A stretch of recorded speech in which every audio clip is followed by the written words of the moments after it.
একজন ওল্ড প্লেয়ারের মুখ থেকে এই কথাটা তখনই বেরোয় যখন সে তার স্কিলকে হারিয়ে ফেলে।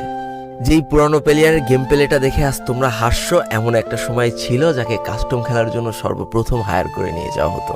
যেই পুরনো প্লেয়ারটার গেম প্লে দেখে আজ তোমরা হাসছো, একটাবার খোঁজ নিয়ে দেখো সেই প্লেয়ারটার গেম প্লে দেখেই একটা সময় অনেক মানুষ গেম খেলা শিখেছে। যেই ওল্ড প্লেয়ারটার খেলা দেখে আজ তোমরা তোমাদের গ্রুপে নিতেও লজ্জা পাচ্ছ, খোঁজ নিয়ে দেখো সেই ওল্ড প্লেয়ারটা কোনো একটা সময় কোনো একটা গিল্ডের লিডার বা অফিসার ছিল। যেই ওল্ড প্লেয়ারটা আজ তোমাদের রিভাইভ দিতে যেতে ভয় পাচ্ছে, মনে রেখো একটা সময় ছিল যখন এই প্লেয়ারটাই পুরো মাঠ একা ফাঁকা করে বুয়া নিয়ে আসতো।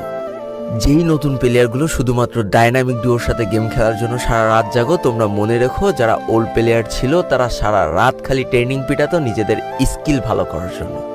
আমি জানি আজকের দিনের যারা অনট্যাপ মারা প্লেয়ার তারা কখনোই ফিল করতে পারবে না যে বসে জুম করে উঠে হেডশট মারার মজাটা আসলে কি ছিল।